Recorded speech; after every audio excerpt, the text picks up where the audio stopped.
The debenture redemption fund of a limited company stood at rupees 10,050. DRF का balance दिया हुआ है आपको 10,050, represented by 12,000 nominal investment. Nominal का मतलब होता है face value. 12,000 nominal investment. Debentures जो हैं वो आपको दिए हुए हैं ₹30,000 के, and the company sold, company ने सेल किया है 8,000 नॉमिनल इन्वेस्टमेंट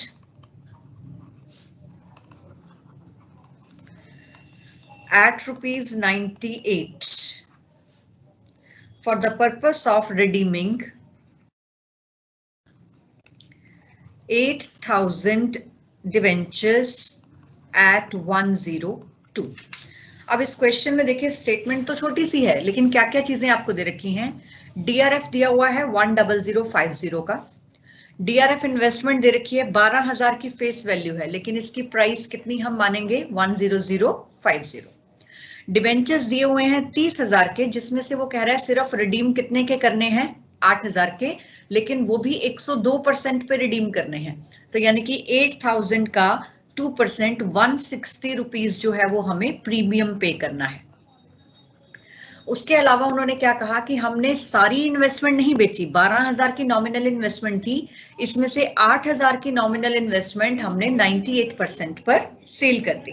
तो अब आपको ये क्वेश्चन करने के लिए एक बनाना है डीआरएफ अकाउंट, एक बनाना है DRF investment account. Okay, DRF account जो आप बनाएंगे और एक आपने मैंने बताया डीआरएफ इन्वेस्टमेंट। तो डीआरएफ अकाउंट का जो बैलेंस होता है वो इधर आ जाता है बाय बैलेंस ब्रॉट डाउन। मेरे पास बैलेंस है 10050 और इन्वेस्टमेंट का बैलेंस इधर आता है टू बैलेंस ब्रॉट डाउन। मेरे पास है 12,000, लेकिन क्योंकि 12,000 उसकी नॉमिनल वैल्यू है वो सिर्फ बाहर आएगी, आउटर में कितनी जाएगी 10050। ठीक है, इसके बाद अब इस क्वेश्चन में देखो आपको कोई इंफॉर्मेशन नहीं है इंटरेस्ट की, कुछ नहीं। जो हमने टेबल सीखी थी ना, उस टेबल में एक बार वापस जाते हैं उस टेबल पे।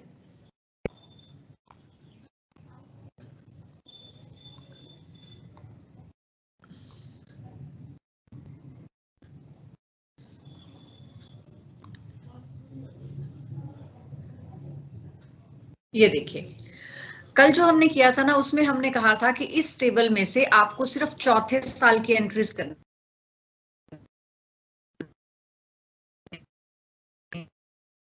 है कि इन्वेस्टमेंट को बेचिए और डिबेंचर्स को रिडीम कर दीजिए। जो मैं क्वेश्चन करने जा रही हूं उसमें यहां तक का काम कर, वो कह रहा है इन्वेस्टमेंट को बेचो और डिबेंचर्स को रिडीम करो, बस आपका यही काम है। यानी कि काम बहुत छोटा कर दिया, सिर्फ एक ही चीज करनी है, इन्वेस्टमेंट को बेचना है और डिबेंचर्स को रिडीम करना है। ये ऊपर वाला सारा काम उन्होंने करके आपको बैलेंस दे दिया है। So now I am doing कि मुझे डिबेंचर्स को रिडीम कर, इन्वेस्टमेंट को बेचना है और डिबेंचर्स को रिडीम करना है। So we have to sell the investment, और हमने इन्वेस्टमेंट कितने की बेची है, हमने इन्वेस्टमेंट 8,000 की बेची है, जो कि कितने में 98 में। तो इन्वेस्टमेंट को पहले सेल करते हैं by bank account. 8,000 nominal investment मैं अंदर लिख रही हूं, इसको मैंने 98% पे बेचा है, तो मेरी वैल्यू है 7840। अब अगर मैंने कुछ बेचा है तो उस पर कोई प्रॉफिट या लॉस भी हो सकता है, तो मैं उसका प्रॉफिट या लॉस कैसे निकालूंगी। मेरी सेल वैल्यू है 8,000 नॉमिनल की 7840 और मेरी कॉस्ट वैल्यू है 8,000 नॉमिनल की कितनी, समझ रहे हो पॉइंट, कि 12,000 की कॉस्ट थी 10,050, तो एक की होगी 10,050 बटा 12,000, तो 8,000 की कितनी होगी मल्टीप्लाइड बाय 8,000। तो मेरे पास कॉस्ट कितनी आई, ये 6,700। जो चीज मेरे को 6700 रुपए में मिली थी वो मैंने 7840 में बेच दी, तो मेरे को प्रॉफिट कितना हुआ 1140 रुपए का। ये 1140 रुपए का प्रॉफिट मैंने डीआरएफ में डाल दिया और यहां से ये प्रॉफिट उठ के मेरे पास इधर आ गया 2 बाय डीआरएफ इन्वेस्टमेंट 1140। पहले तो ये पॉइंट बताओ समझ में आया कि नहीं आया?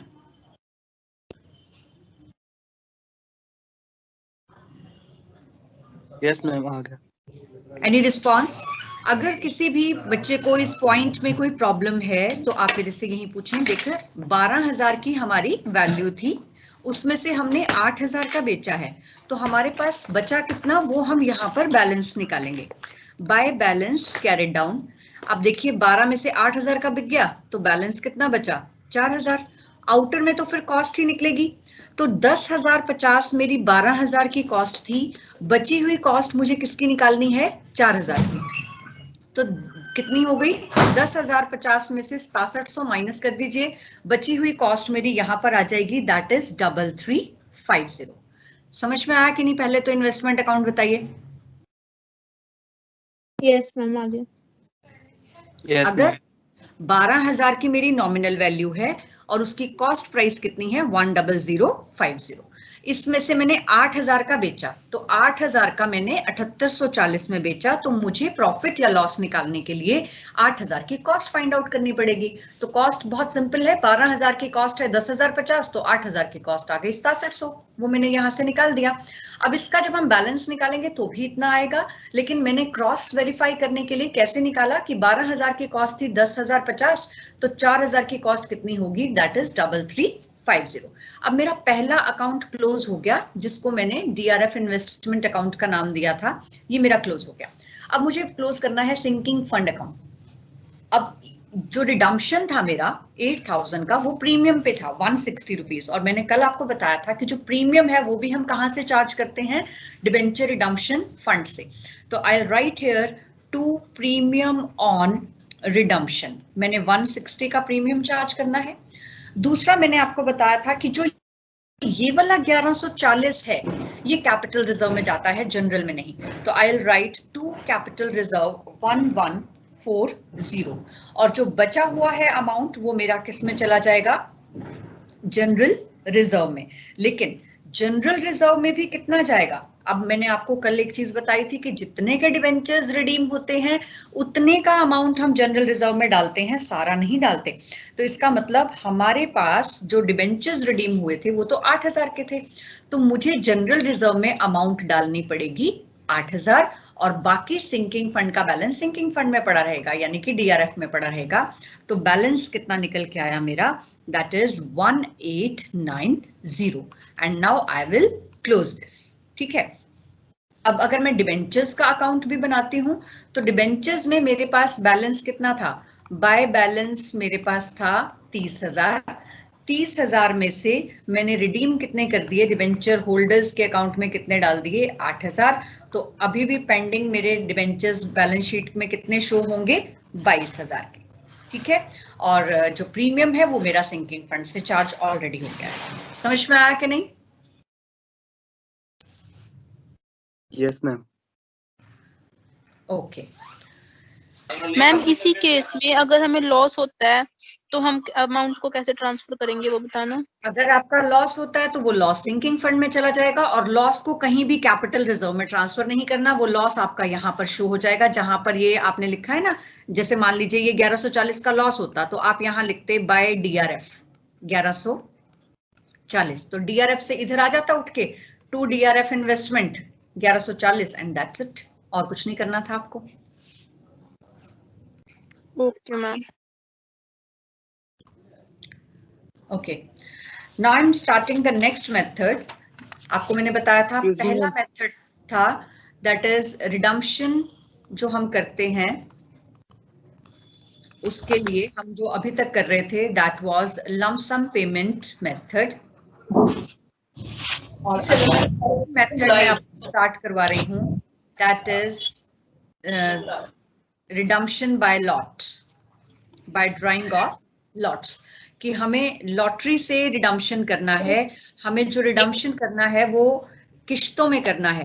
तो जब किश्तों में हमें रिडम्पशन करना है तो हम कैसे करते हैं? हम मान लीजिए स्लिप्स हमने बना ली और उसमें से हमने निकाल लिया कि आज हमने पहले 1 लाख रिडम्पशन करने हैं, तो 1 लाख कौन से हैं, तो हम लॉटरी से निकालते हैं कि जो निकलेंगे उनको हम रिडीम कर देंगे। इस केस में भी क्योंकि हम लॉटरी से रिडम्पशन कर रहे हैं, इसमें हमने कहीं ये नहीं लिखा कि जो रिडम्पशन हो रही है वो प्रॉफिट्स में से हो रही है या कहाँ से हो रही है, तो हम ये मान के चलते हैं कि ये कैपिटल रिडम्पशन है, और अगर कैपिटल में से रिडम्पशन होती है तो 25% की कंडीशन जो है वो डीआरआर की वो मेंटेन करनी पड़ती है। दूसरी एक खास बात आपको ध्यान रखनी है, जो अभी हमने क्वेश्चन किए वो तो थे लमसम पेमेंट मेथड के, क्योंकि हम पेमेंट एक ही बार कर रहे थे तो हमें इन्वेस्टमेंट भी एक ही बार करनी पड़ रही थी, ठीक है, और जिस साल रिडीम करते थे उस साल इन्वेस्टमेंट को सेल कर देते थे। अब आपको एक चीज बहुत अच्छे से ध्यान में रखनी है कि रूल क्या है। रूल ये कहता है कि जितने के डिबेंचर्स रिडीम होने हैं उस साल उसके 15% की इन्वेस्टमेंट पड़ी होनी चाहिए। 15% से ना ज्यादा और ना कम। अगर ज्यादा होगी तो हम सेल कर देंगे, कम होगी तो हम उसको बना लेंगे। तो हमें देखना है कि डिबेंचर्स जब हम रिडीम करते हैं तो कितनी इन्वेस्टमेंट है और कितनी हमें करनी है। So I am taking a question जिसमें ये दोनों पॉइंट आपके कवर अप हो जाएं।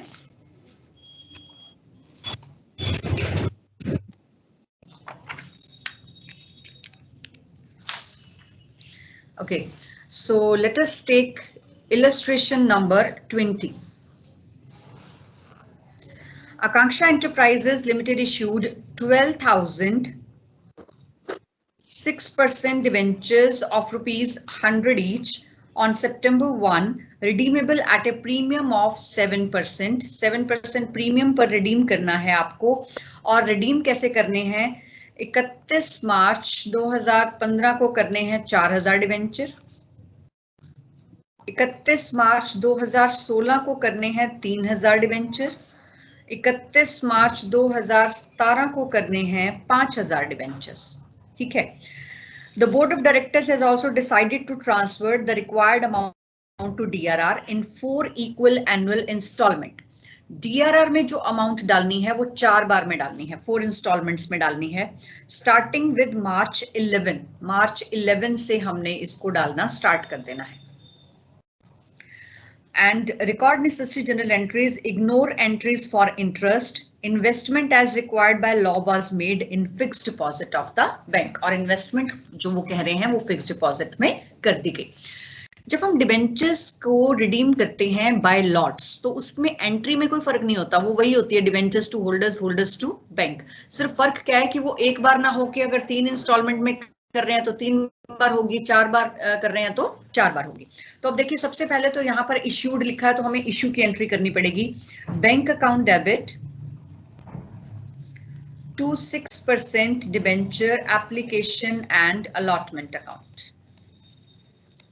कितने के डिबेंचर्स थे मेरे पास? 12 लाख के, और मुझे इनको 7% प्रीमियम पे रिडीम करना है, यानी कि 84,000 का मुझे प्रीमियम भी देना है।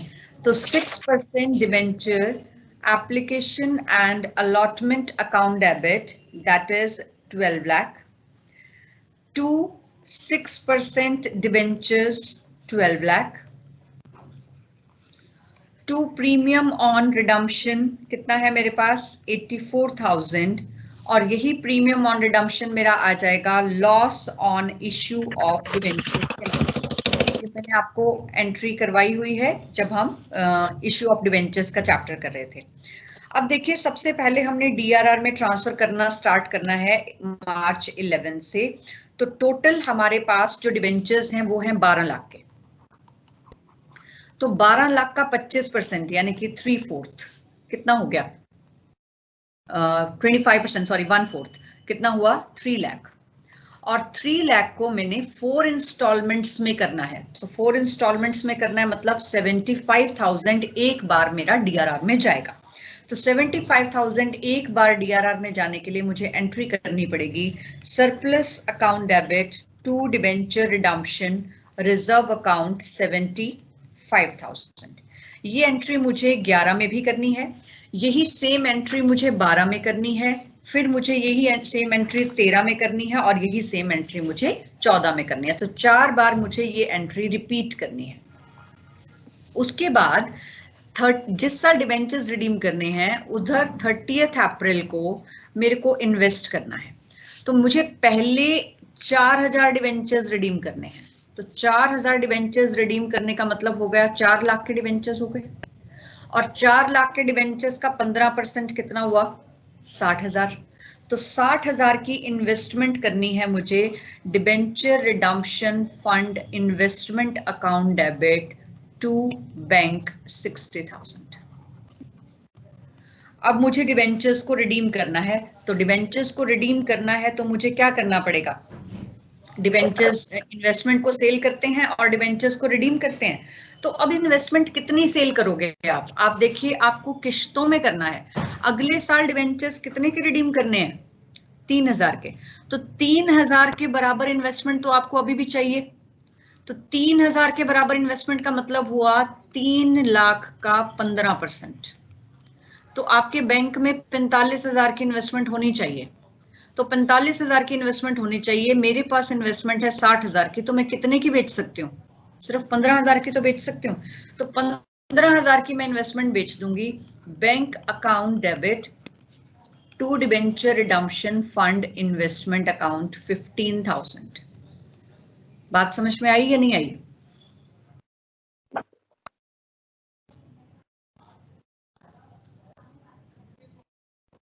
मैम एक बार दोबारा रिपीट करना है पॉइंट। जब हमें दोबारा बता दो। 4 लाख के डिबेंचर्स मेरे पास थे जो मुझे रिडीम करने थे। अगले साल मुझे 3 लाख के डिबेंचर्स रिडीम करने हैं। अगले साल मुझे 5 लाख के डिबेंचर्स रिडीम करने हैं।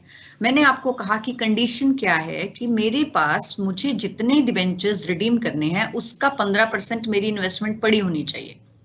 तो 4 लाख का 15% मैंने इन्वेस्टमेंट कितनी रख ली? 60,000 की। अब मुझे डिबेंचर्स रिडीम करने हैं 4 लाख के। तो 4 लाख के डिबेंचर्स रिडीम करने से पहले मैंने देखा कि मुझे इन्वेस्टमेंट बेचने की जरूरत है या नहीं है। तो मैंने देखा कि मुझे अगली बार 3,000 के डिबेंचर्स रिडीम करने हैं। तो मैं 1,000 डिबेंचर्स जो हैं उनकी इन्वेस्टमेंट को मुझे सेल करना पड़ेगा। तो 1,000 के डिबेंचर्स कितने हो गए? 1 लाख के। 1 लाख का 15% हुआ 15,000। मैंने 15,000 की इन्वेस्टमेंट सेल कर दी। आप आगे देखिए, आपको फिर समझ में आएगा। 15,000 की इन्वेस्टमेंट सेल करने के बाद मैं 4 लाख के डिबेंचर्स रिडीम कर देती हूँ। Debentures account debit 4 lakh, premium on redemption account debit 7% था 28,000 टू डिबेंचर होल्डर्स 4,28,000 और debenture holders account debit to bank it is 4,28,000। ठीक है। अब ये डिबेंचर होल्डर्स टू बैंक ये 4,28,000 मैंने पेमेंट कर दी। रिडम्पशन रिजर्व जो है उसका कुछ पार्ट जनरल रिजर्व में डालना है। तो टोटल मैंने जो DRR बनाया था वो था 3 लाख का, जो कि मैंने 4 किश्तों में बनाया था। अब 3 लाख टोटल मैंने डिबेंचर्स कितने रिडीम करने हैं? 12 लाख के। 4 और 3 7 और 5 12। तो 3 लाख में से 4,000 बटा 12,000 रेशो निकाल लीजिए, कितना हो गया? 1 लाख के DRR का काम तो हो चुका। तो 1 लाख के DRR का काम हो चुका तो उसे जनरल रिजर्व में ट्रांसफर कर देते हैं। तो हम एंट्री कर देंगे debenture redemption reserve account debit to general reserve 1 lakh. अब मेरे पहले साल के पहली इंस्टॉलमेंट रिडीम हो चुकी है। दूसरी मुझे रिडीम करनी है 3,000 की। और अब इस वक्त मुझे कोई इन्वेस्टमेंट बेचने की जरूरत है या नहीं? क्यों? क्योंकि मुझे जितने अगले साल मुझे रिडीम करने हैं 5,000 के, तो मुझे तो बल्कि 2,000 के ऊपर इन्वेस्टमेंट और करनी है। तो मैं इसको सेल नहीं करूंगी इन्वेस्टमेंट को इस साल। सेकेंड ईयर में I will not sell any investment.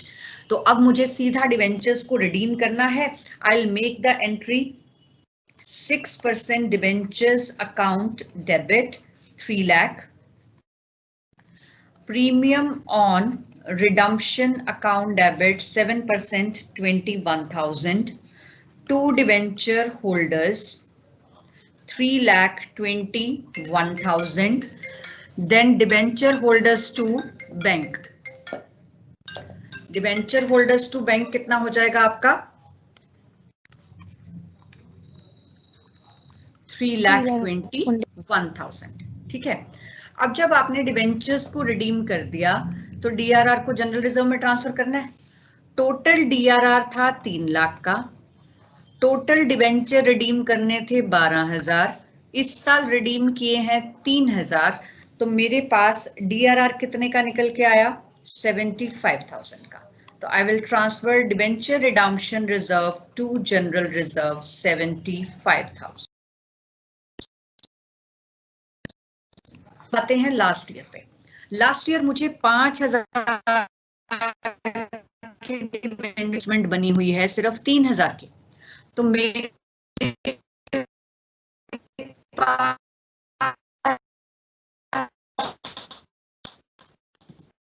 2,000 क्यों कहा, तो 30,000 की इन्वेस्टमेंट पहले मुझे और करनी पड़ेगी।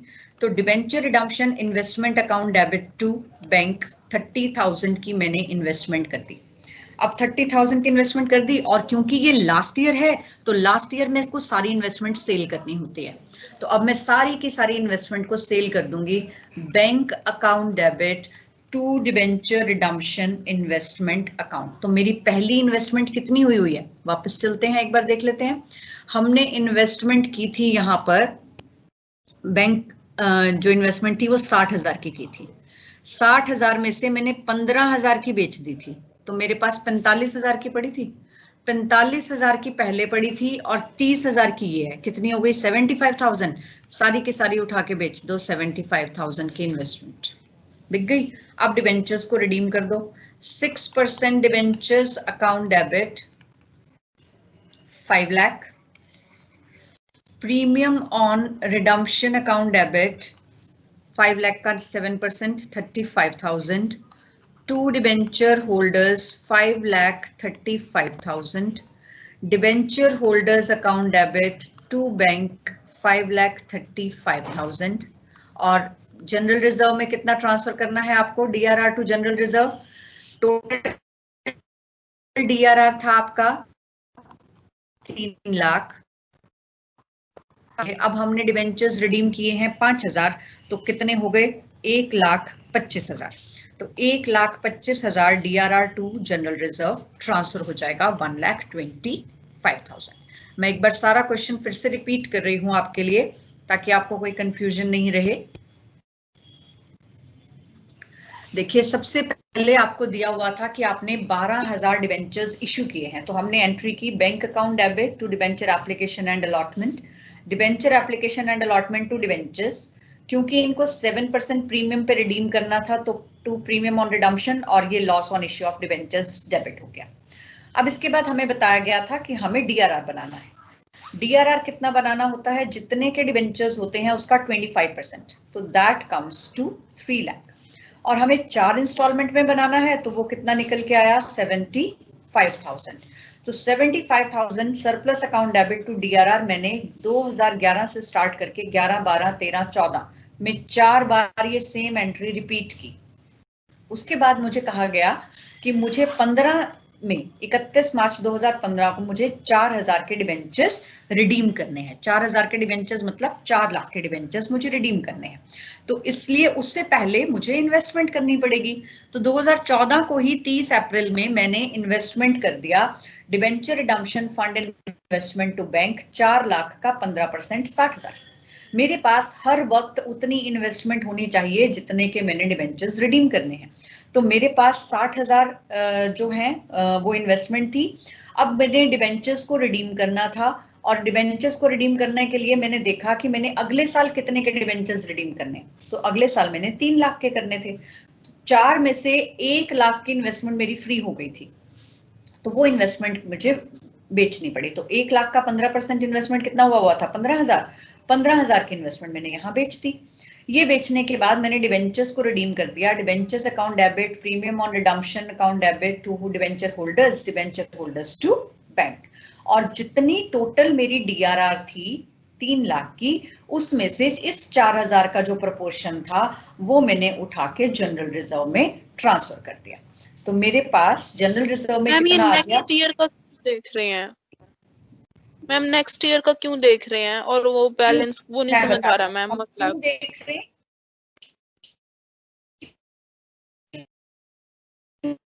तो जितनी आपके डिवेंचर्स रिडम्पशन के लिए ड्यू होते हैं, ठीक है।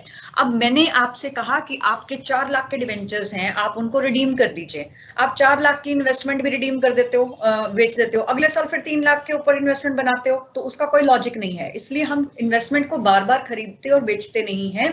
सिर्फ लास्ट में तो हमें सारी सेल करनी ही है, लेकिन जब तक लास्ट ईयर नहीं आता है तब तक हम इन्वेस्टमेंट का लेवल मेंटेन करते हैं। और मेंटेन करने के लिए हमें चेक करना पड़ता है कि फर्दर हमें कितना सेल करना है, डिवेंचर्स को कितना रिडीम करना है, उतने तक हम अपनी इन्वेस्टमेंट को मेंटेन करते हैं।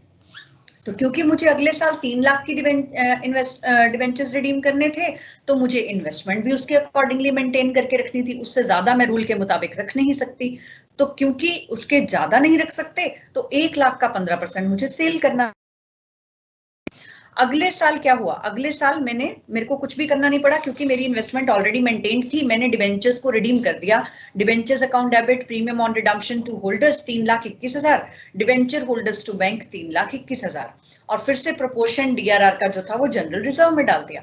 अब उससे अगले साल मुझे 5 लाख के डिवेंचर्स रिडीम करने हैं, जबकि इन्वेस्टमेंट मेरी 3 लाख की मेंटेन हुई है। तो मुझे 2 लाख के ऊपर इन्वेस्टमेंट और मेंटेन करनी थी। तो मैंने इन्वेस्टमेंट की debenture redemption investment account debit to bank 30,000। अब टोटल 60,000 की इन्वेस्टमेंट पहले की थी, उसमें से 15,000 की मैंने सेल कर दी थी। मेरे पास बची थी 45,000, और अब की बार मैंने की 30,000। तो टोटल कितनी हो गई? 75,000। ये 75,000 की इन्वेस्टमेंट मैं फिर से बेच दूंगी bank account debit to debenture redemption investment account, और ये सेल करने के बाद I will finally redeem my all the debentures account debit premium on redemption to holders to bank, और बचा हुआ डीआरआर जो है वो भी किसमें ट्रांसफर हो जाएगा? जनरल रिजर्व में। समझ में आया? Excuse me ma'am. Yes ma'am last वाली इंस्टॉलमेंट के ऊपर क्यों नहीं इन्वेस्टमेंट क्रिएट की मैम? करी तो है, अभी लास्ट वाली पे ही तो किया है। 5 लाख के ऊपर आपको 15% कितना करना था? 75,000 करना था ना आपको। 45 पहले से हुआ है, तो कितना और करोगे? 30 ही तो और करोगे। Okay ma'am. हाँ जी, समझ में आया सबको? Yes ma'am.